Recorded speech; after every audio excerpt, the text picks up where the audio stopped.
सबको परम शांति। आदरणीय दादाजी, आदरणीय ब्रह्मा माँ, आपको मेरा सादर प्रणाम और ढेर सारा प्यार। कुछ दिनों से लगातार मैं सोच रही थी कि जो लोग थ्योरी ऑफ कर्मा पे बिलीव नहीं करते तो उनके लिए कुछ व्यूज़ शेयर करूं, और ये वीडियो भी इसी भाव से बना रही हूँ कि जो थ्योरी ऑफ कर्मा पे बिलीव नहीं करते शायद ये वीडियो उनके किसी काम आ सके। सबसे पहले यदि हम किसी भी कर्म को समझना चाहते हैं, हम कहते हैं थ्योरी ऑफ कर्मा, फिर आता है कर्म के साथ एसोसिएट हुआ कर्म बंधन। तो कर्म क्या है? हम सब जानते हैं कि हम मन, वचन और कर्म से जो कर्म कर रहे हैं, मतलब मन से, भाव के थ्रू, वचन से, संकल्प के थ्रू और फिजिकल अपनी बॉडी से हम जो भी करते हैं वो हमारा एक कर्म कहलाता है। ये करने वाले कर्म ही हमारी मन में आकर हमारी सोच, हमारा संस्कार बना देते हैं और हम वैसे ही एक इंडिविजुअल समय के साथ साथ बनते जाते हैं। ये सब हम जानते हैं। लेकिन हम यदि एक कंसेप्ट को पकड़ लें कि ये सब कुछ कैसे हो रहा है, अभी जैसे हर चीज़ को मतलब एक मूल रूप से एक समझने के लिए हम यदि इस व्यू पॉइंट पे आ जाएं कि हम खुद कौन हैं और हम खुद कौन हैं और हमारे चारों तरफ क्या है, जब हम इस व्यू पॉइंट से चीज़ों को समझ लेंगे तो हमें कर्म और कर्म बंधन दोनों ही बहुत आराम से समझ में आ जाएगा। सबसे पहली बात कि हम हर इंडिविजुअल इस धरती पर एक यूनिक सब एटॉमिक बीइंग है, वो एक एनर्जी बीइंग है, राइट। हम सब 5 तत्वों से मिलकर बने हैं, पृथ्वी, अग्नि, आकाश, वायु, जल। लेकिन हम इन 5 तत्वों के अंदर हर इंडिविजुअल एक अलग अलग एनर्जी को स्टोर करता है। वो एनर्जी जिस तरह से स्टोर करता जाता है वो उसके अंदर रजिस्टर होती जाती है और वो एक डिफरेंट सब एटॉमिक बीइंग बन जाता है। इसके ऊपर मैंने पहले ही एक डिटेल वीडियो बनाया है। तो जब हम ये देखेंगे कि मैं एक एनर्जी बीइंग हूँ, मैं जब किसी दूसरी एनर्जी से इंटरेक्ट करती हूँ जो फिज़िकल ह्यूमन बीइंग है, तो चाहे मैं उसके लिए कुछ भी सोचूं, उसके लिए कोई भाव प्रकट करूं या उसके साथ कुछ भी एक्सचेंज करूं, तो मैं हर पल उसके साथ उस एनर्जी को एक्सचेंज करती हूं। अब ये फ़र्क नहीं पड़ता कि वो व्यक्ति कहाँ रहता है। वो व्यक्ति सिर्फ मेरे मन में है तो भी मैं उसके कर्म से बंध रही हूँ। मैं यदि उस व्यक्ति के बारे में सोच रही हूँ, वो मेरे पास फिज़िकली नहीं है तो भी मैं कर्म से बंध रही हूँ। और यदि वो फिज़िकली प्रेजेंट है, मैं लगातार सुबह से शाम तक जब भी उसके साथ है हम जो कर्म कर रहे हैं, तो वो भी हम अपने अंदर रजिस्टर कर रहे हैं। यहाँ हमें एक बात और भी समझनी चाहिए कि यदि हम दुनिया के चक्र को देखें तो ऐसा नहीं है कि हम कुछ बुरा ही, मतलब हम क्या कहते हैं, हम बेसिकली दुखों से घबरा जाते हैं, हम बुराई से घबरा जाते हैं और हम अच्छाई की तरफ, जो अच्छा करने चाहते हैं, मतलब अच्छा करना चाहते हैं, वो अच्छाई की तरफ भागने लगते हैं। लेकिन जब मैं कर्मों को डिटेल में समझती हूँ तो मुझे समझ में ये बात आती है कि चाहे आप किसी के लिए अच्छा भाव भी रखो, बुरा भाव तो बेसिकली बुरा ही है क्योंकि आप अपने अंदर लोअर एनर्जी वाइब्रेशन को एब्जॉर्ब करते हो। लेकिन आप यदि एक अच्छा एनर्जी वाइब्रेशन भी एब्जॉर्ब करते हो तो भी उस कर्म के फल को भुगतने के लिए आपको इस धरती पर आना ही पड़ता है, राइट। तो हम अच्छा करें या हम बुरा करें, ये कर्मों की साइकिल तो लगातार नित्य निरंतर चलने ही वाली है, राइट।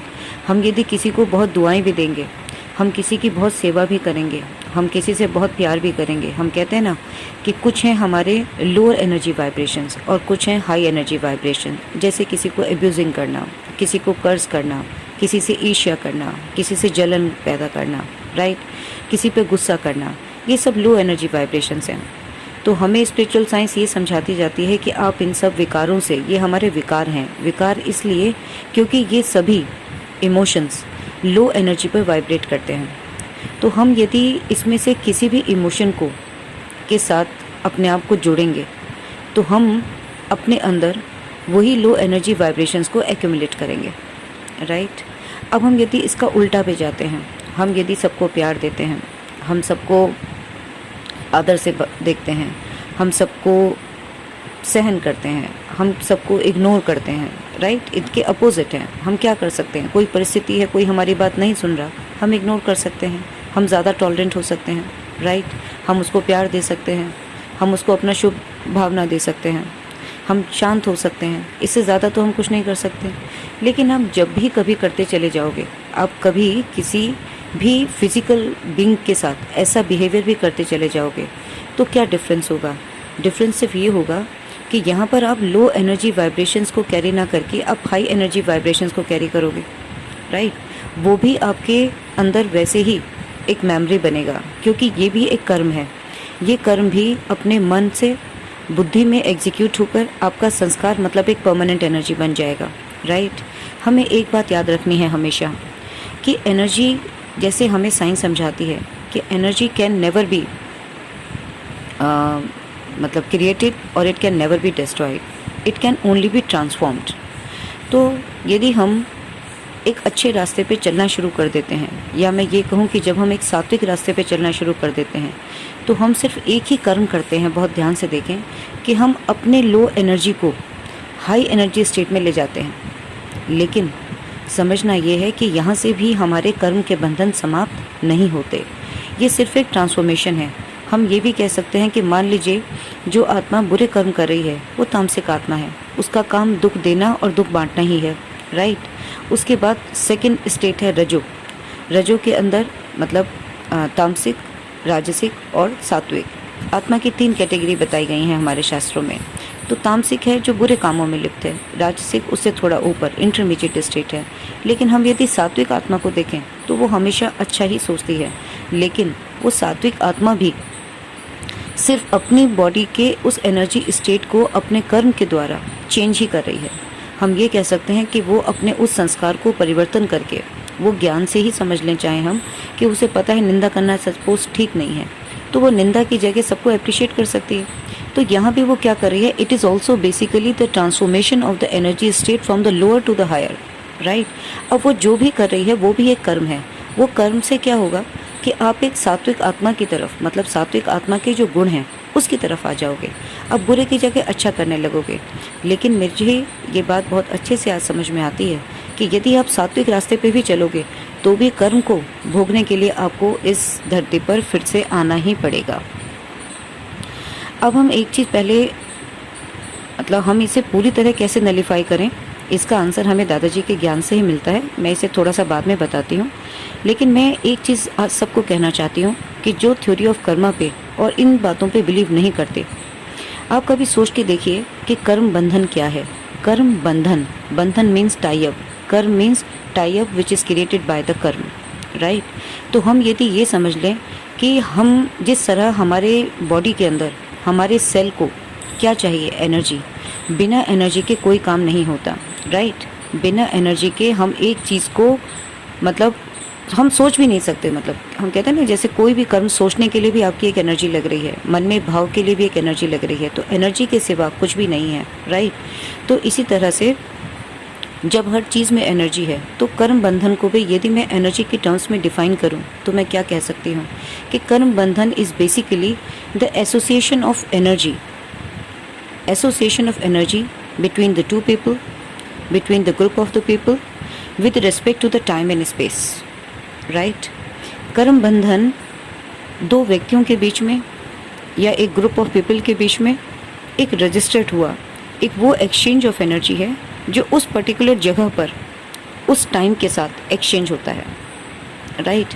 ये बात यदि हम समझ लें तो हमें समझ में आ जाएगा, बहुत सारे क्वेश्चंस का आंसर मिल जाएगा। देखिए, जब मैं फॉर एग्जांपल मैं एक एनर्जी बीइंग हूँ, मान लीजिए मेरे सामने भी कोई एक फिजिकल बीइंग खड़ा है उसकी अपनी भी एक एनर्जी है, right.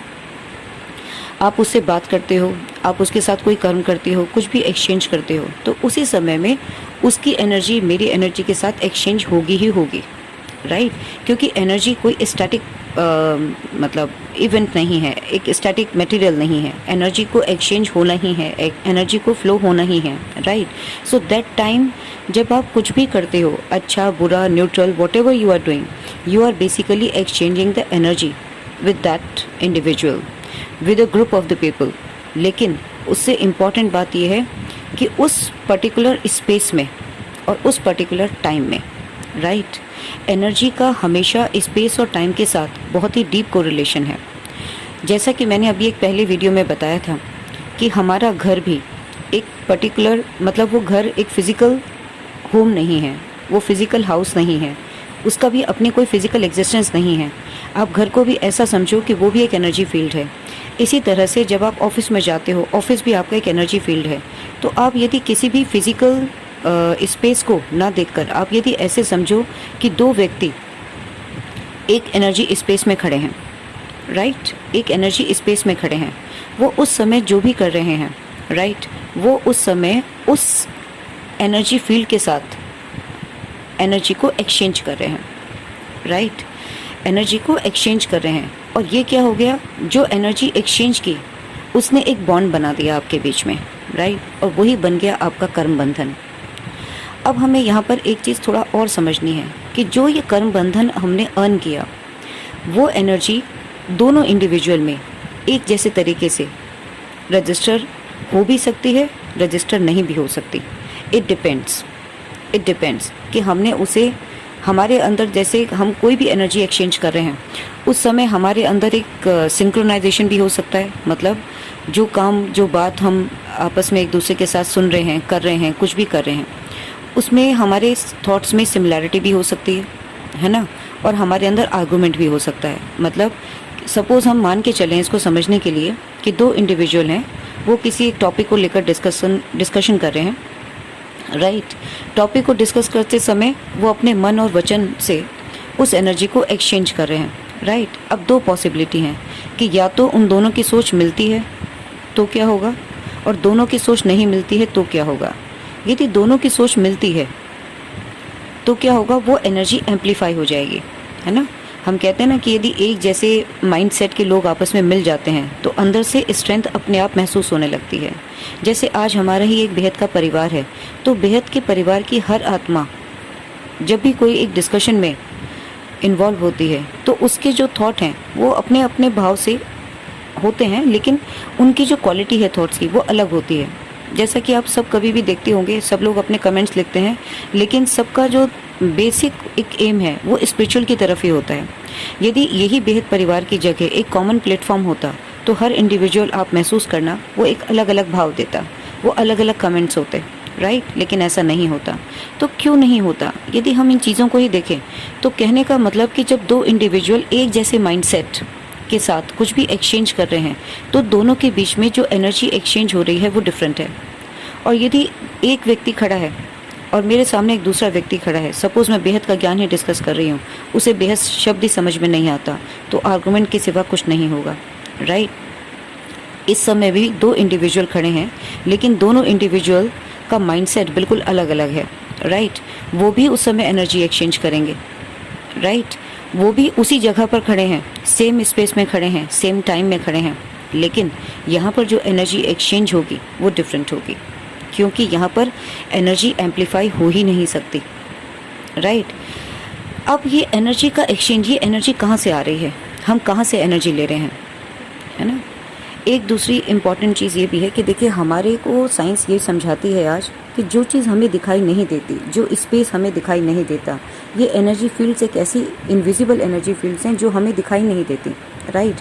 They are invisible, right. आज जैसे अभी मैं एक टेक्स्ट भी पढ़ रही थी, ग्रुप में आया था कि उसमें वो आइंस्टीन की थ्योरी को क्वांटम थ्योरी के साथ रिलेट कर रहे हैं, राइट। कि हम उसकी पोजीशन को मॉनिटर करें, हम उसके टाइम के साथ उसका कोरिलेशन करें। मुझे क्या लगता है कि देखिए, आज जो साइंटिस्ट ने बताया कि कोई भी चीज़ स्पीड ऑफ लाइट मतलब 3 × 10⁸ मीटर पर सेकंड की रफ्तार से चल सकती है, राइट। ये उनका अपना व्यू पॉइंट था। ये व्यू पॉइंट सच ही होगा, हमारे पास आज कोई ऐसा एविडेंस नहीं है, राइट। आज हम यदि बेहद के ज्ञान को देखें तो बेहद के ज्ञान का तो तिनका भी हमारे पास रियलिटी में नहीं है, राइट। बट हम ये पॉसिबिलिटी को इग्नोर नहीं कर सकते कि हम क्या ले रहे हैं। देखिए, जैसे आप कभी एक कन्वर्सेशन को देखो, हम इसको ऐसे समझते हैं कि फॉर एग्जांपल मैं खड़ी हूँ, मेरे सामने कोई एक दूसरा व्यक्ति खड़ा है और मैं बेहद के ज्ञान को एक नॉर्मल इंडिविजुअल से, जिसने बेहद के बारे में उसे पता ही नहीं, मैं उसके साथ बेहद का ज्ञान को डिस्कस कर रही हूँ, राइट। अब इसमें हम यदि पॉसिबिलिटीज़ को देखें तो पॉसिबिलिटीज़ क्या हैं कि या तो वो मेरी बात सुनेगा ही नहीं, है ना, वो सुनकर ही चला जाएगा, वो कहेगा मुझे सुनना ही नहीं। दूसरा व्यक्ति हो सकता है जो शायद थोड़ी देर सुनेगा, राइट। तीसरा व्यक्ति हो सकता है जो ज़्यादा इंटरेस्ट से सुनेगा। चौथा व्यक्ति होता है कि जो सुनेगा भी और मुझसे उसके सोर्सेज भी मांगेगा। पांचवा व्यक्ति होता है जो तुरंत जाकर लिंक कर जाएगा और पता लगा कि वो एक ही दिन में या एक ही घंटे में बेहद का हो गया, राइट। अब हम यदि यहाँ पर ये समझ लें कि ये 5 इंडिविजुअल ने अलग अलग रिस्पॉन्स क्यों दिया, राइट। ये सब मुझे लगता है कि हमारे अंदर देखिए क्या है कि हम जैसे अपने जीवन में यात्रा करते चले आ रहे हैं, तो हमारे अंदर कहीं ना कहीं हर समय में जब से हमारा जीवन शुरू हुआ तब से कहीं ना कहीं कोई ना कोई खोज रही, और हमारे अंदर जो भी हम समय के साथ साथ खोजते रहे, है ना। जैसे दादाजी कहते हैं ना कि परमात्मा को कौन मिल पाएगा, कि जो उसको खोज रहा था वो चाहे किसी भी रूप में, किसी भी माध्यम से, भक्ति के माध्यम से, किसी भी ज्ञान संस्था के माध्यम से खोज रहा था, वो कोई ना कोई कर्म तो तब भी कर रहा था। कर्म करते समय वो उस एनर्जी को अपने अंदर इम्बाइब कर रहा था, राइट। पहला व्यक्ति जो आपको सुनना ही नहीं चाहता, बिना सुने चला गया, वो व्यक्ति है, वो आपको दिखने में फिजिकल बीइंग दिख रहा है, लेकिन आप ध्यान से देखो तो वो फिजिकल बीइंग वो बीइंग है जिसने कभी परमात्मा की खोज की ही नहीं। तो उसको इंटरेस्ट क्यों होगा, क्यों, ये कैसे वर्क करता है वो मैं थोड़ा सा बाद में बताऊंगी।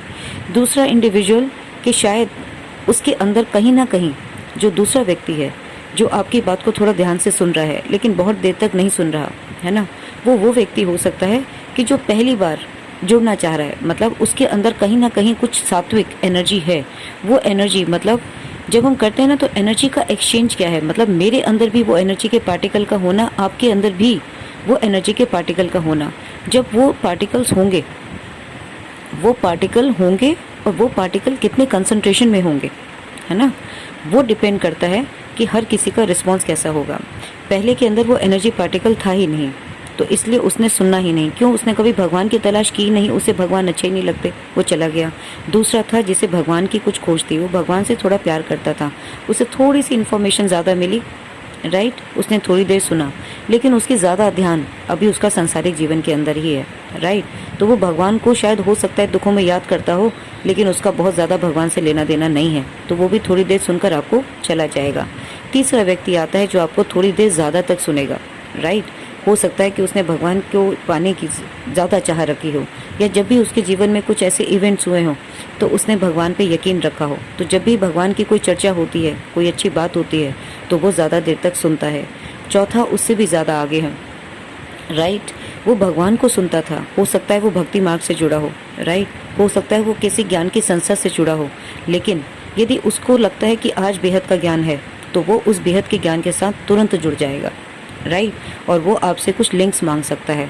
पांचवा है कि जो बेहद का ज्ञान उसे पता लगता है, वो बिल्कुल एकदम सोचता है कि अरे बेहद भी है, और वो जाकर के बेहद के ज्ञान से तुरंत ही जुड़ जाता है। और पता लगा कि वो एक ही ग्रुप में अपने आप सर्च करता है कि कहाँ व्हाट्सएप ग्रुप है, कहाँ कॉन्टैक्ट नंबर है, और वो उस बेहद के परिवार से जुड़ ही जाता है, वो उस एनर्जी का पार्ट बन जाता है।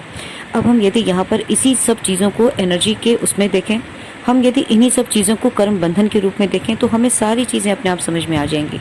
देखिए क्या है कि जब हम एक एनर्जी को लेते हैं, वो एनर्जी का पार्टिकल दो इंडिविजुअल उस पर्टिकुलर स्पेस में, उस पर्टिकुलर एनर्जी फील्ड में, मैं ये कहूँ, और उस पर्टिकुलर टाइम में एक्सचेंज करते हैं, राइट।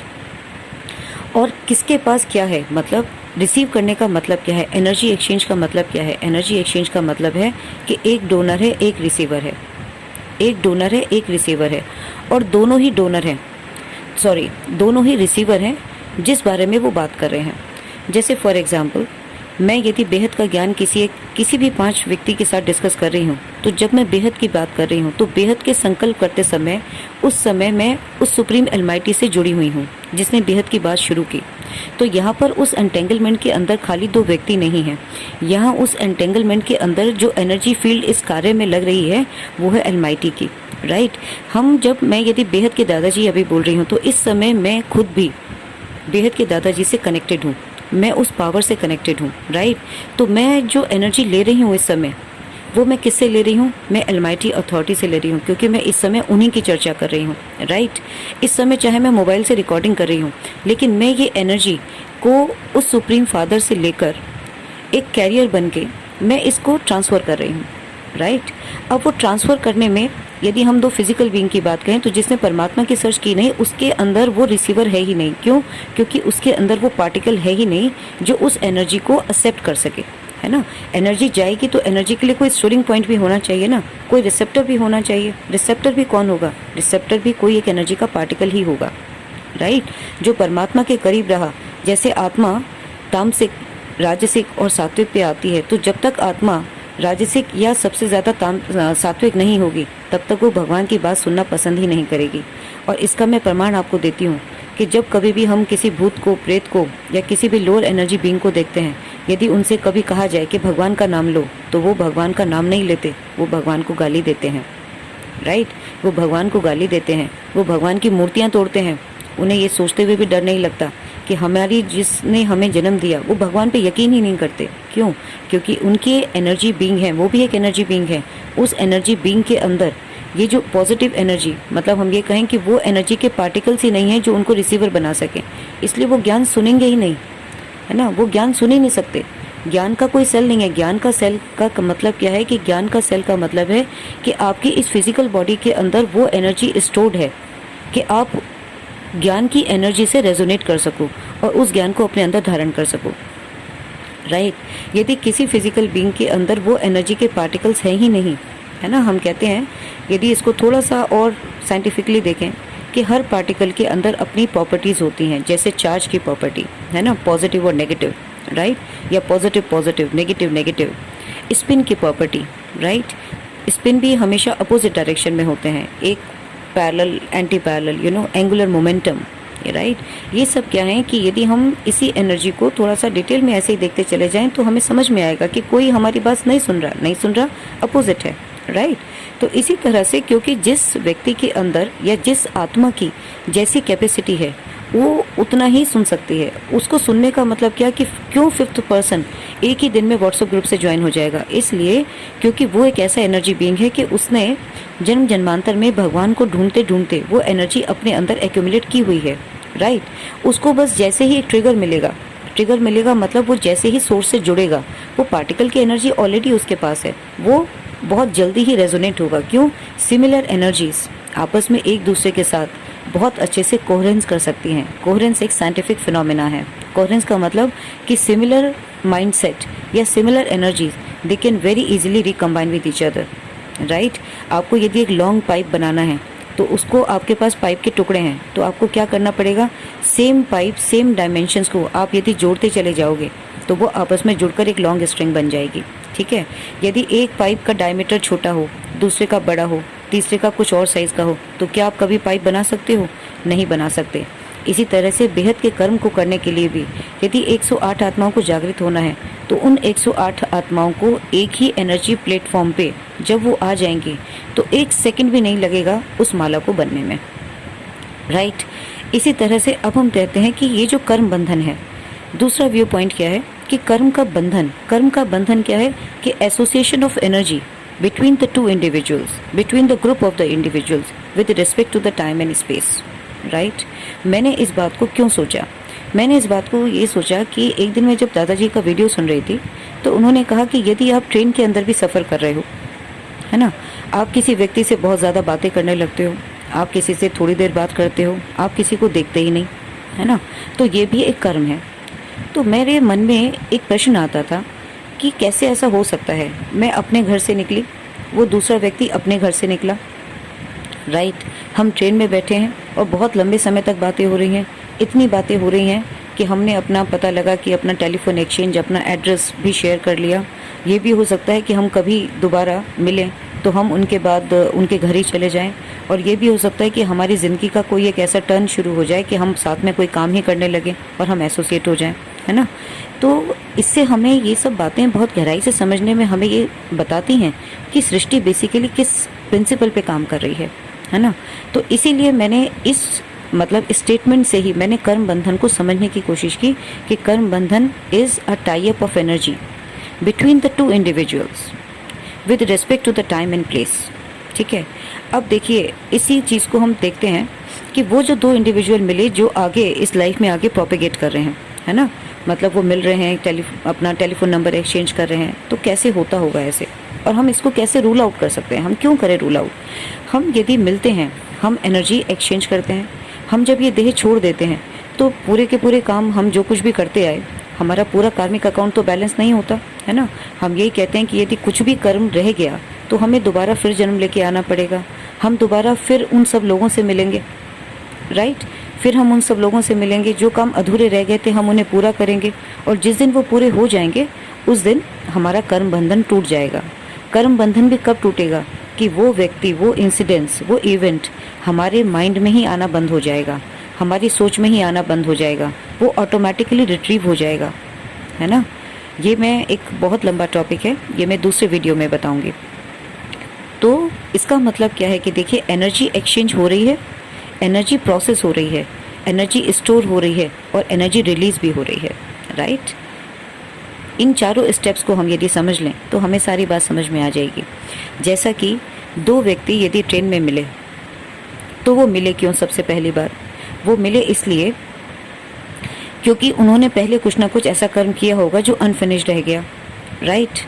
वो जब कोई कर्म उन्होंने किया होगा पिछले अपने किसी जन्म में या अपने किसी भी जन्म में, तो वो कर्म करते समय जो अनफिनिश्ड रह गया, उस समय में उन दोनों व्यक्तियों ने कुछ एनर्जी को, उस इंडिविजुअल ने भी अपने अंदर एब्जॉर्ब किया और दूसरे इंडिविजुअल ने भी एब्जॉर्ब किया। आज उन्हें मिलना था, क्यों? एनर्जी मिली, वो एनर्जी के पार्टिकल उसकी एक मेमोरी है, राइट, जो मैनिफेस्ट कब होंगे? जब वो उसी स्पेस में मिलेंगे, उसी टाइम में मिलेंगे, राइट। अच्छा, टाइम सेम नहीं हो सकता, टाइम सेम नहीं हो सकता क्योंकि वो इवेंट पास में हो चुका है, राइट। लेकिन एनर्जी के मैनिफेस्टेशन का टाइम फिक्स हो सकता है, राइट। क्यों? देखिए, हर एनर्जी पार्टिकल है। आज मैं आपको कर्म बंधन का एक साइंटिफिक एविडेंस, आज हम इसे प्रूफ नहीं कर पाते ना, लेकिन मैं एक साइंटिफिक एविडेंस आपको दूसरे व्यू पॉइंट से देने की कोशिश करती हूँ। आज साइंस जानती है कि जब कोई भी एलिमेंट अपनी अनस्टेबल पोजीशन में होता है तो वो रेडियो एक्टिव आइसोटोप बन जाता है। रेडियो एक्टिव आइसोटोप जैसे कार्बन है, फॉर एग्जांपल, कार्बन का एटॉमिक नंबर क्या है? 12, है ना। लेकिन जब कार्बन आइसोटोप बन जाता है तो वो बन जाता है कार्बन 14। मतलब हमें पता है कि हर एटम के सेंटर में न्यूक्लियस है, न्यूक्लियस के बीच में प्रोटॉन और न्यूट्रॉन है, और इलेक्ट्रॉन उसके चारों तरफ रिवॉल्व कर रहे हैं, राइट। ये क्या है? Balance state of an element, मतलब neutral state of an element. जब यही आउटर इलेक्ट्रॉन, मतलब आउटर शेल में जो आपके इलेक्ट्रॉन्स हैं, यदि वो स्टेबल ना हो, तब क्या होता है? वो उसकी आयनाइज स्टेट कहलाती है, मतलब चार्ज स्टेट। या तो उसमें पॉजिटिव चार्ज आ जाएगा या नेगेटिव चार्ज आ जाएगा। पॉजिटिव मतलब वो डोनर है, नेगेटिव मतलब वो एक्सेप्टर है, राइट। इसी तरह से देखा जाए तो कार्बन 14 भी बनता नहीं, वो एक अनस्टेबल स्टेट है एलिमेंट की, वो C14 बन गया। तो जब हम आज कार्बन डेटिंग करते हैं, एक टेक्निक है, हम रेडियो एक्टिव आइसोटोप को किसी भी इमेजिंग में यूज़ करते हैं, तो what is the basic principle? हम वहाँ पर ये देखते हैं कि उसका T12 क्या है। T12 का मतलब टाइम, टाइम, यहाँ पर टाइम, जैसे मैंने अभी कहा ना कि कर्म के साथ टाइम एसोसिएटेड है, तो T12 के साथ टाइम एसोसिएटेड है। टाइम का मतलब, T12 का मतलब है कि time which is required to disintegrate that material, right. जिसमें C14 हाफ डिके हो जाएगा, अपनी एक्टिविटी को हाफ लूज कर देगा, वो उसका T12 है। और जितना टाइम उसे लगेगा हाफ को पूरा करने में, उतना ही डबल टाइम उसको पूरा करने में लगेगा। बस इतनी सिंपल सी बात है। यदि मैं इमेजिन कर लूँ कि यदि C14 को डिके होने में फॉर एग्जांपल 1 सेकेंड लगते हैं, है ना, तो C14 की एक्टिविटी को पूरा ख़त्म होने में कितना लगेगा? 2 सेकेंड, जस्ट डबल। इसी तरह से आज हम साइंस में हमारी लिमिटेशन है कि हम कर्म के बंधन को, हम इस थ्योरी को ऑफ कर्मा को प्रूफ नहीं कर सकते, लेकिन आप उसे किसी भी कीमत पे डिनाई नहीं कर सकते, डिनाई नहीं कर सकते। क्यों? आज हम ये थ्योरी ऑफ आइंस्टीन को, ये कुछ नहीं है, थ्योरी ऑफ रिलेटिविटी भी कुछ नहीं है। क्यों? क्योंकि आपको समझने के लिए इस डीप कंसेप्ट को, आपको पूरे एनर्जी एक्सचेंज के फ्लो को समझना पड़ेगा। मैं यदि आज बेहद की बात कर रही हूँ तो मैं ऑलरेडी इस समय, इस मोमेंट में बेहद के दादाजी की एनर्जी से कनेक्टेड हूँ, क्योंकि मैं उस सोर्स से एनर्जी ले रही हूँ, राइट। उस सोर्स से एनर्जी ले रही हूँ, उस सोर्स से एनर्जी लेकर मैं इस ऑडियो के माध्यम से उस एनर्जी को ट्रांसफ़र कर रही हूँ, राइट। इसी तरह से दो फिजिकल बीइंग जब वो एनर्जी ले रहे हैं, वो एनर्जी को एक्सचेंज कर रहे हैं, राइट। अब उन्होंने किस मतलब व्यू पॉइंट से किया, मतलब सिनर्जी थी या नहीं थी, अपोजिट थे, वो डिपेंड करता है। लेकिन वो जिस जगह पे खड़े होकर इस इवेंट को कर रहे थे, वो उस जगह की अपनी एक एनर्जी फील्ड है, राइट। वो जिस समय में बात कर रहे थे उस जगह की अपनी एक एनर्जी फील्ड है। तो उन्होंने क्या करा, अच्छा एक चीज़ और समझने वाली है कि एक एनर्जी फील्ड दूसरी एनर्जी फील्ड से सिमिलर नहीं है। जैसे एक घर की एनर्जी दूसरी घर की एनर्जी से सिमिलर नहीं है, क्योंकि एनर्जी फील्ड कैसे बन रही है इसका पूरा एक मैकेनिज्म है, राइट। हम कहते हैं कि संकल्प से सृष्टि बनती है। तो हर व्यक्ति एक जगह पे खड़े होकर क्या एक जैसे संकल्प करता है? नहीं करता। एक जैसे काम करता है? नहीं करता। तो फिर एक जगह की एनर्जी दूसरी जगह की एनर्जी से सेम कैसे हो सकती है? वो हो ही नहीं सकती, राइट। दो इंडिविजुअल आपस में आइडेंटिकल हो सकते हैं? वो हो ही नहीं सकते, क्योंकि वो संकल्प से यदि सृष्टि बन रही है तो ये प्रिंसिपल हर जगह पे अप्लाई होता है, तो वो हो ही नहीं सकता। तो जब वो हो नहीं सकता तो एक जगह की एनर्जी दूसरी एनर्जी की एनर्जी प्लेस की एनर्जी से एग्जैक्टली सिमिलर हो ही नहीं सकती। इसका मतलब है कि एक पर्टिकुलर स्पेस में जब दो व्यक्ति या एक ग्रुप ऑफ पीपल एनर्जी को एक्सचेंज करते हैं तो वो एक यूनिक मॉलिक्यूल को अपने अंदर रजिस्टर करते हैं, दोनों इंडिविजुअल, राइट। अब उसने जब इवेंट हुआ, एक एनर्जी ने मतलब दोनों एनर्जी बीइंग्स ने अपने अपने एनर्जी ऑरा के अंदर या अपने उस एनर्जी के जहाँ भी उसकी मतलब मेमोरी जानी है उसके अंदर उसने रजिस्टर कर लिया। उसमें भी गया उसमें भी गया, है ना। दोनों के अंदर वो इवेंट रजिस्टर हो गया। वो अब क्या बन गया? मेमोरी बन गया। यदि आपने उसको बहुत गहराई से लिया था, आपने उस समय कुछ काम सोचा था, आप कर नहीं पाए, तो वो जो गहराई थी मतलब आपने उसे ज़्यादा देर तक सुना होगा, ज़्यादा देर तक अपनी बात की होगी, आप कुछ करना चाह रहे होंगे, वो अनफिनिश्ड रह गया। तो आप उस काम को करने के लिए अपने अगले जन्म में आओगे। आप फिर किसी एक ऐसी जगह पर मिलोगे। वो जगह वो भी हो सकती है जहाँ पर आपने उस एनर्जी को एक्सचेंज किया था, है ना, क्योंकि वो एक एनर्जी फील्ड है। वो एनर्जी फील्ड ऑटोमेटिकली उस टाइम पर आपको लेकर आएगी। हो सकता है आप भी अपने घर से उसी टाइम पर निकलो, वो भी उसी टाइम पर निकले और आप एक ही ट्रेन के अंदर बैठो। और फिर टाइम क्यों? क्योंकि हर एनर्जी का टाइम के साथ कोरिलेशन है। हर एनर्जी का टाइम के साथ कोरिलेशन है। जो एनर्जी आपने ली है वो एनर्जी का पार्टिकल दोनों इंडिविजुअल के अंदर सेम है, तो उसका जो टी हाफ होगा मतलब उसकी जो अपनी एक्टिविटी होगी वो एक ही टाइम के अंदर एग्जीक्यूट होगी। ये थ्योरी आज मैंने कहीं पढ़ी नहीं है, लेकिन ये थ्योरी मुझे अपना एक साइंस की फील्ड में चलते चलते एक ऐसा व्यू पॉइंट नज़र आता है कि मतलब ये एक वर्किंग थ्योरी है। मतलब हम इस थ्योरी को नकार नहीं सकते। क्यों?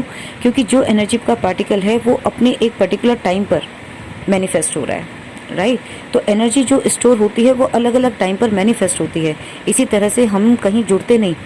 यदि हमें जिस व्यक्ति को मुझे लगता है कि बेहद का ज्ञान मिलना है, आज दादाजी सर्च करें ना, जिसको बेहद का ज्ञान मिलना है उसे बेहद का ज्ञान इस दुनिया में बेहद के विश्व परिवर्तन से पहले मिलेगा ही मिलेगा।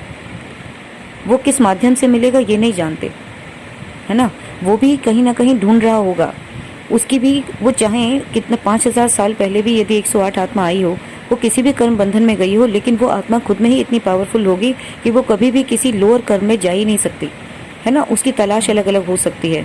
वो जिस जिस जगह पे जन्म लेकर आई उसकी वो एनर्जी फील्ड अलग अलग हो सकती है, लेकिन एक ना एक दिन वो अपने क्रिएटर से मिलेगी ज़रूर। और वो जब मिलेगी तो उसको ज़्यादा टाइम नहीं लगेगा। क्यों? कि जैसे मैंने अभी कहा ना कि 5 लोग हैं जिसमें से 5th वन एकदम से ही जुड़ता है, एकदम से ही वो व्हाट्सएप में भी जुड़ता है, काम से भी जुड़ता है। वो क्या किया? क्योंकि वो एनर्जी के पार्टिकल ऑलरेडी उसके अंदर है। दादाजी कहते हैं ना कि बेहद की परम लाइट उसके अंदर है, तो बेहद की परम लाइट है उसके अंदर, उसे सिर्फ उस पर पहुँचाने की देर है। तो इसीलिए ज्ञान का डिस्ट्रीब्यूशन का अपने आप में एक महत्व है, क्योंकि जैसे ही उसे ज्ञान मिलेगा वो एकदम टाई अप हो जाएगी। और जैसे ही 108 आत्माओं के पास ज्ञान चला जाएगा वो एकदम से, उन्हें शायद 1 सेकंड भी नहीं लगेगा, है ना। यदि मेरे पास ग्लू हो और मुझे एक तरह के सिमिलर पाइप को जोड़ना है तो कितना समय लगेगा? ये तो फिर भी एक फिजिकल बीइंग है, लेकिन एनर्जी को एसोसिएट होने के लिए तो 1 सेकंड भी बहुत बड़ा टाइम है। क्यों? जब हम बेहद की पावर से जुड़ते हैं तो यदि हम मानते हैं साइंस में कि ये एनर्जी की स्पीड 3 × 10⁸ है, लेकिन ऐसा नहीं है एक्चुअली में।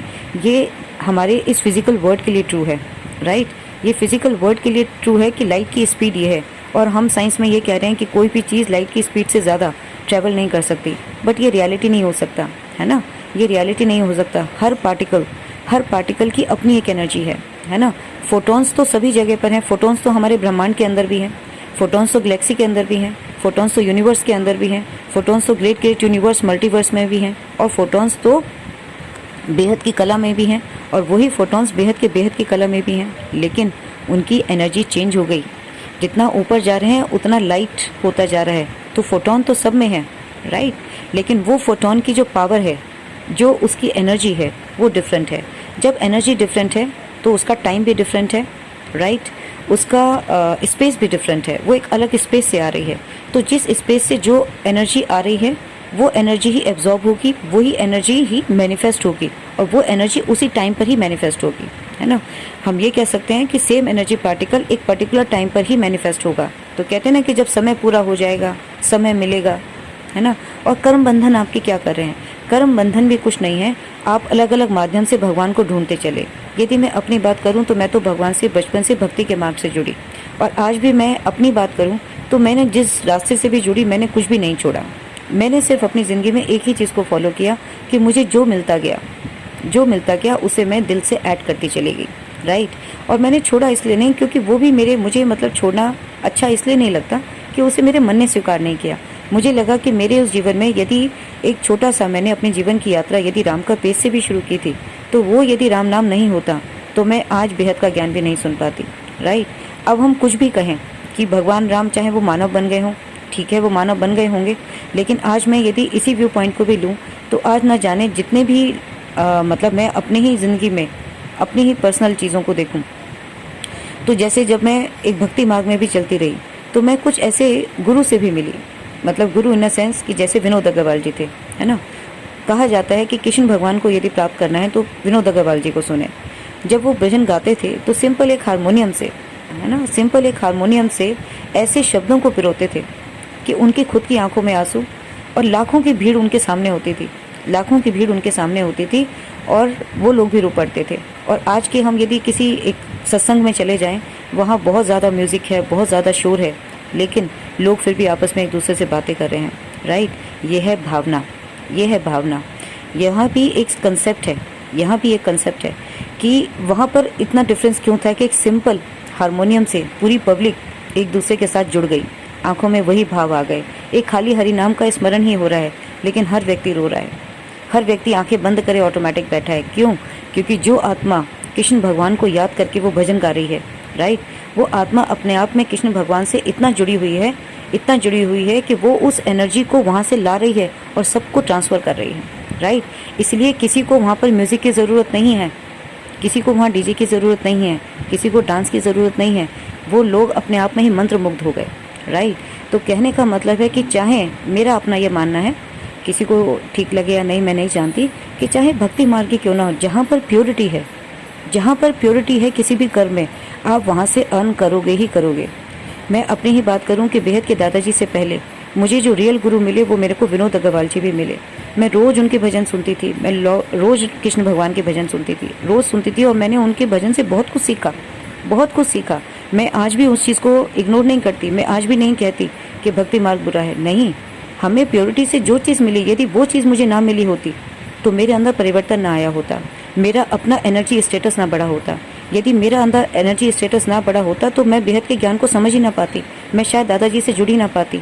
तो यहाँ पर भी तो ग्रेटिट्यूड है। ये तो नहीं कि आज मुझे बेहद का ज्ञान मिल गया तो मुझे जिस जिस कैरियर के थ्रू मिला आज मैं उन्हें भूल जाऊँ, मैं आज उनका तिरस्कार कर दूँ, नहीं, मैं नहीं करती, राइट। दूसरी चीज़, दादाजी आज हमें एक बात बताते हैं, देखिए ये भी एक प्रिंसिपल होगा कि आज जितने भी लोग बेहद से जुड़े हैं वो तो चलिए अलमाइटी अथॉरिटी से जुड़ गए, हम तो दादाजी से जुड़ गए, लेकिन इसी तरह से देखा जाए यदि आज भगवान राम या आज भगवान कृष्ण एक मानव मतलब एक आम इंसान बन चुके, तो दादाजी यही कहते हैं कि सभी देवी देवता, सभी इनफैक्ट हमारे ब्रह्मांड के ब्रह्मा विष्णु महेश, ये सब भगवान भी आज ह्यूमन फॉर्म में आ गए, तो उनको याद करके तुम्हें क्या मिलेगा। मैं ये बात मानती हूँ, होता भी होगा, है ना।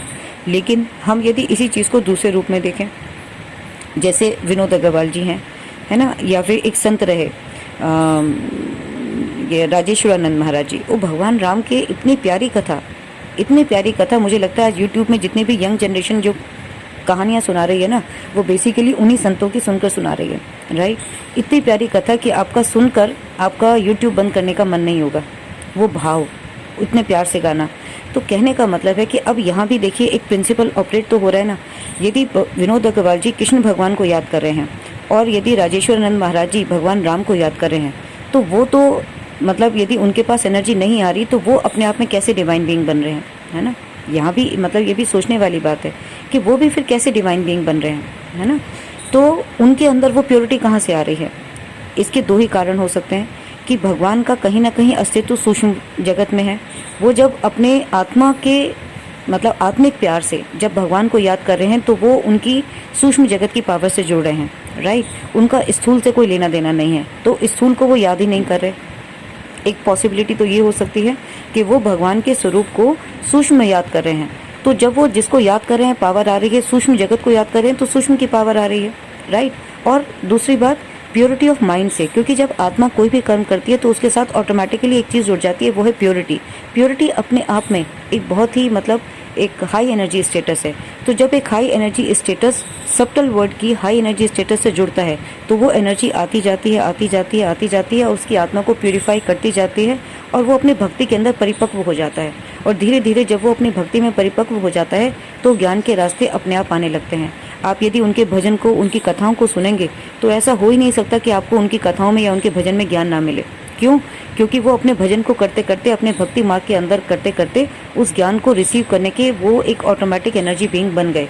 तो आपको उनकी भजन को सुनकर वो कहीं से लिए हुए भजन नहीं है, वो एक भजन करते करते वो ज्ञान के पार्टिकल्स उनके अंदर आते चले गए। क्योंकि ज्ञान इज नथिंग, वो भक्ति और ज्ञान के बीच में एक हाई एनर्जी स्टेट पे पहुंच गए। ज्ञान एक हाई एनर्जी स्टेट है, इसलिए कहते हैं कि भक्ति का फल ज्ञान है। तो वो वही बात है कि वो धीरे धीरे लोअर एनर्जी एक्यूमुलेट होते होते होते होते हाई एनर्जी बन गई।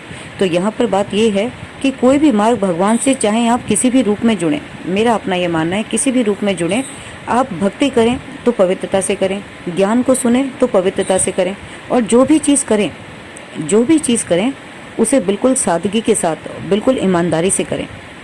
आज मैं एक चीज़ आपको और बताती हूँ कि हम कई बार कहते हैं, जैसे जब भी कभी हम सुनते हैं कि जिसको बेहद के ज्ञान पे विश्वास नहीं है, है ना, तो उसे बेहद का ज्ञान कोई परिवर्तन नहीं लाएगा। आज हम ये सोचते हैं कि हम अपने कर्म के बंधन को योगा करके, है ना, किसी की बात सुन के, है ना, कोई फिजिकल एक्सरसाइज करके, अच्छा सात्विक फूड खा के हम बदल सकते हैं, या हम किसी सेशन में बैठ जाएं हम बदल सकते हैं। नहीं बदल सकते। हम वो थोड़े समय के लिए तो बदल सकते हैं, लेकिन हम समूल रूप से नहीं बदल सकते। अभी मैं सिस्टर का ऑडियो सुन रही थी, उन्होंने जो हारमोनियम प्ले करने की बात कही है ना, कि एक्सपेरिमेंट किया गया, एक लोगों ने पियानो बजाया और दूसरी टीम ने पियानो नहीं बजाया, राइट, लेकिन उनके ऊपर भी सेम इफेक्ट था। तो इस बात का, ये सारी बातें आपस में एक दूसरे के साथ कोरिलेटेड हैं। देखिए क्या है कि जब आप पियानो बजा रहे थे तो आप वो फिजिकली बजा रहे थे, है ना, आपका मन और बुद्धि वहाँ लगी हुई थी, तो आपके ब्रेन, मतलब जो कर्म आप कर रहे हो ब्रेन उसको एग्जीक्यूट कर रहा है, राइट। तो आपके ब्रेन को सिग्नल मिल रहा है, वो पियानो बजा रहा है और वो मेमोरी के रूप में आपके अंदर रजिस्टर हो रहा है। अब दूसरा ग्रुप ऑफ पीपल वो हैं जो पियानो बजा नहीं रहे, लेकिन उनको सिर्फ पैटर्न समझाया गया, राइट।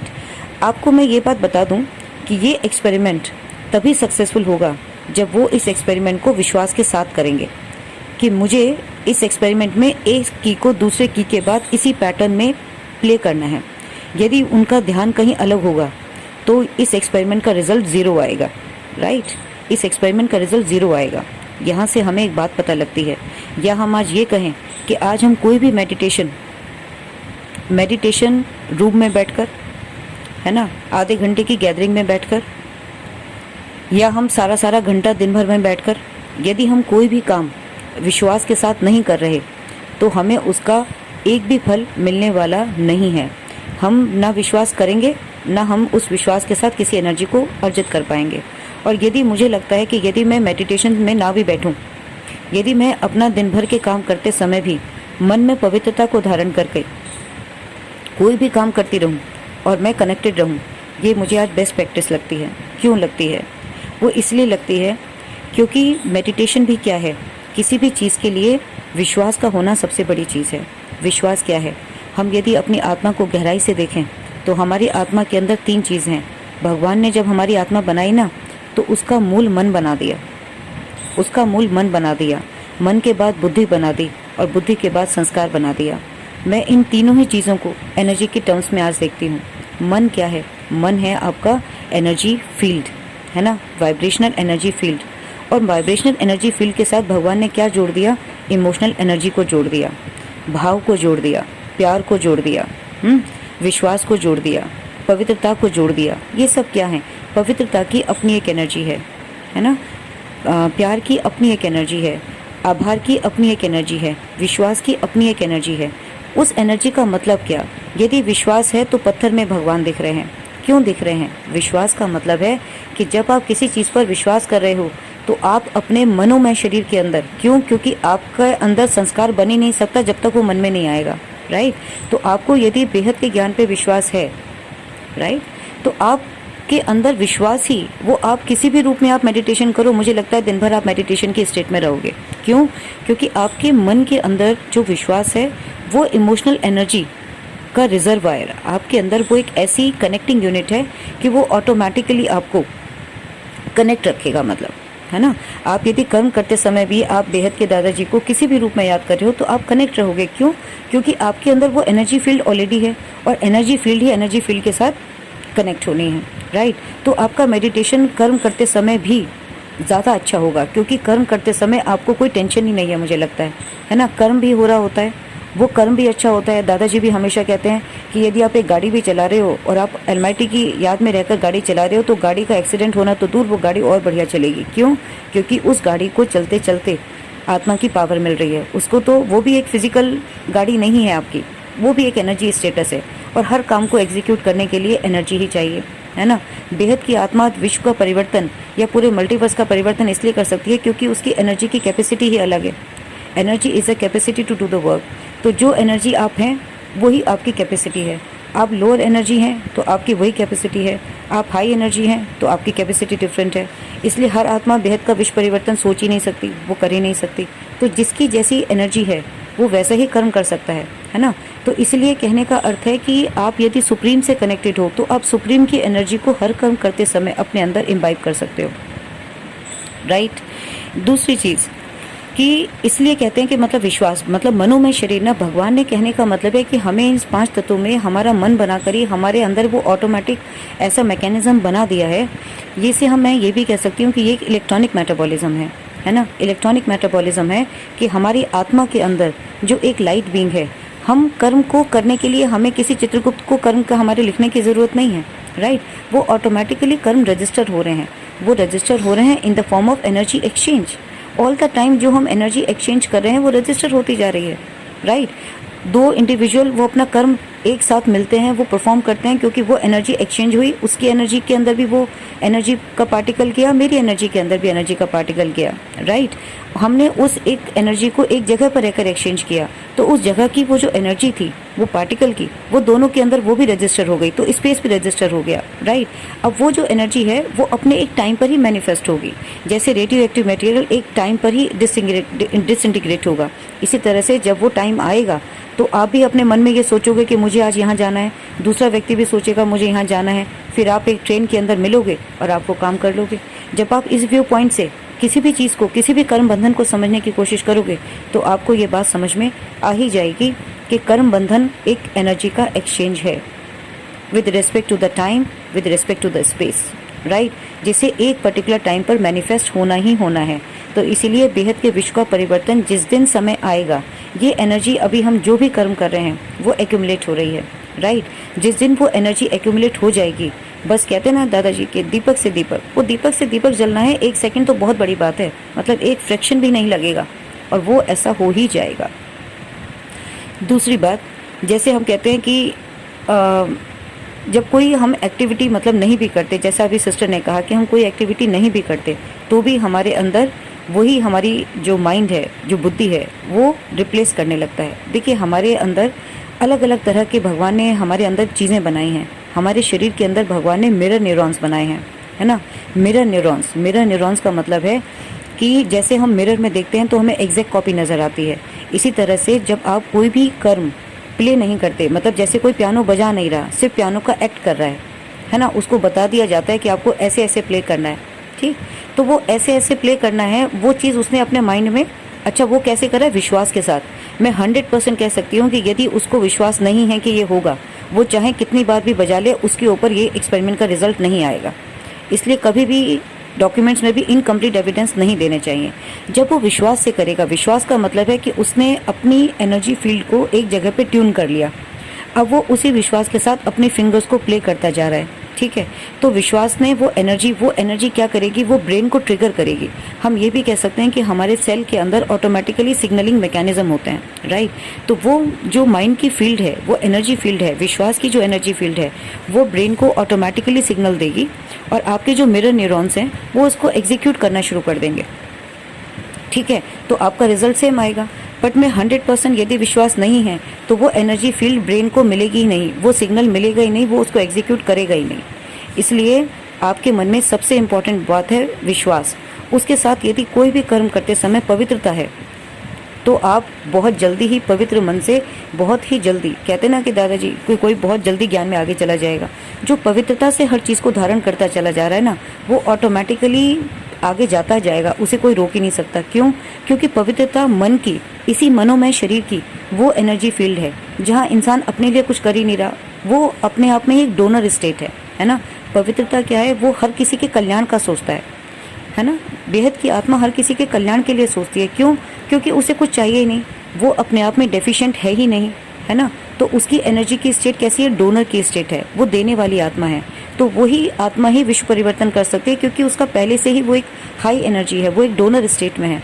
तो जब एक समय आएगा, वो एक ट्रिगर आएगा, उस समय में वो ऑटोमेटिकली मुक्ति और जीवन मुक्ति करेगी, कुछ करना ही नहीं है। यही है हमारा एक इलेक्ट्रॉनिक मेटाबॉलिज्म। ये इलेक्ट्रॉनिक मेटाबॉलिज्म किस प्रिंसिपल पे ऑपरेट कर रहा है?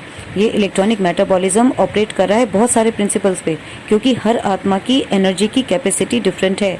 बेहद का ज्ञान हमें ये बताता है कि ब्रह्मांड की, गैलेक्सी की, यूनिवर्स की, ग्रेट गेट यूनिवर्स की, मल्टीवर्स की, बेहद की दुनिया में बेहद की कलाओं की से लेकर बेहद के परम धाम तक की एनर्जी डिफरेंट है। दादाजी अपने ज्ञान में हर बार एक बात कहते हैं कि हर जगह नंबरवार है। आने वाली दुनिया भी बनेगी, वो भी नंबरवार होगी, राइट। नंबरवार का मतलब क्या? नंबरवार का मतलब है कि ग्रेडियंट है, मतलब एनर्जी का एक पूल है। जो एनर्जी आज जैसे कर्म कर लेगी, आज हम बेहद के ज्ञान को सारा दिन सुने, आज हम बेहद के ज्ञान को 1 घंटा सुने, 1 सेकंड सुने, कितने विश्वास के साथ सुने, कितने प्योरिटी के साथ सुने, ये सब डिपेंड करता है कि हम कितनी एनर्जी को, मतलब कितने एनर्जी के सुनकर रिजर्वायर बन रहे हैं, है ना। तो हम अपने आप को, जैसे मैंने अभी एक 5 व्यक्तियों का एग्जांपल लिया कि एक 5वां व्यक्ति है जो तुरंत ही सुनता है, व्हाट्सएप पे भी अटैच हो जाता है। वो कौन था? जो ऑलरेडी भरपूर था, है ना। वो भरपूर था, उसे सिर्फ एक ट्रिगर मिला और वो जुड़ गया, राइट। इसी तरह से आज हम जब बेहद के ज्ञान को सुनते जा रहे हैं, तो जब हमारी भी आत्मा की जो भी गति होगी आगे, अंतमति सो गति, तो जो एनर्जी, जिस दिन वो मोमेंट आएगा, जिस दिन बेहद के विश्व का परिवर्तन होना होगा, मुझे ऐसा लगता है कि हर आत्मा जिस समय में जिस एनर्जी को अपने अंदर, मतलब जिस एनर्जी के लेवल पे वो खड़ी होगी, उस एनर्जी के लेवल पे तुरंत ही वो अपने जजमेंट के कार्मिक अकाउंट पे खड़ी हो जाएगी और तुरंत ही वो, मतलब अपना कार्य पूरा करके उसी सिमिलर एनर्जी ग्रेडियंट में चली जाएगी। वो चाहे उस बेहद की दुनिया में किसी में भी हो। और यही मुझे एक आत्मा की, मतलब डेस्टिनी नज़र आती है ना। आत्मा की डेस्टिनी भी क्या है? हर आत्मा अपने उन तत्वों के कारण अपने उस जगह पे विलीन हो रही है। तो उसका विलीन का मतलब है कि वो एनर्जी उस अपनी सिमिलर एनर्जी के साथ जाकर कंबाइन हो रही है, उसमें इम्बाइब हो रही है, राइट। तो इसी प्रिंसिपल को यदि हम देखते चले जाएं तो हमें बहुत कुछ बहुत अच्छे से समझ में आ जाएगा कि how this principle is executing. तो मोस्ट इम्पॉर्टेंट की पॉइंट्स यही हैं कि हम आज जो भी कर्म करें उसे हम मन में पवित्रता के साथ, निष्काम भाव के साथ, प्योरिटी के साथ, और सबसे बड़ी बात विश्वास के साथ जब हम करते चले जाएंगे तो हम अपने आप में एक हाई एनर्जी स्टेट में जाते जाएंगे। और हमें ज्ञान से एक बात और पता लगती है कि जैसा कि मैंने वीडियो के शुरू में कहा कि हम तामसिक से, जब हम भगवान के किसी भी रास्ते पे चलते हैं तो तामसिक से राजसिक और फिर हम सात्विक बन सकते हैं। लेकिन हमें इन तीनों ही गुणों में नहीं फंसना। क्यों? क्योंकि ये तीनों ही गुण हमें इस कर्म की साइकिल से बांधते ही रहेंगे, है ना। हम जिस तरह की एनर्जी होंगे उसी के तरह के मिलते जुलते हमें परिवार के सदस्य, वैसे ही वर्किंग प्लेस, है ना, वैसे ही दुनिया, वैसे ही रहने की जगह, हमें सब मिलता चला जाएगा। लेकिन हम यदि सात्विक में चले जाएंगे तो हो सकता है हमारा अगला जन्म ब्राह्मण परिवार में वैसा ही मिले। क्यों? क्योंकि सेम आएंगे। लेकिन हमें ये तीनों ही गुण कभी भी जन्म और मृत्यु के चक्कर से, कभी भी रीइंकारनेशन से, कभी भी इन कर्म बंधनों की साइकिल से मुक्त कर ही नहीं पाएंगे। इसलिए हमें यदि अपने आप को इन कर्म बंधनों से पूरी तरह समाप्त करना है तो हमें ये याद रखना होगा कि हमें उस कर्मातीत अवस्था को जाना ही है। हमें इस कर्म की साइकिल को करने के लिए ये नहीं है कि हम हर किसी को शुभ भावनाएं दे रहे हैं, ठीक है। शुभ भावना देकर आप अपने आप को सात्विक बना रहे हो, लेकिन यदि आपको कर्म के बंधन से मुक्त होना है तो हमें इस सात्विक के भी पार जाना है और त्रिगुणातीत अवस्था की ओर जाना है।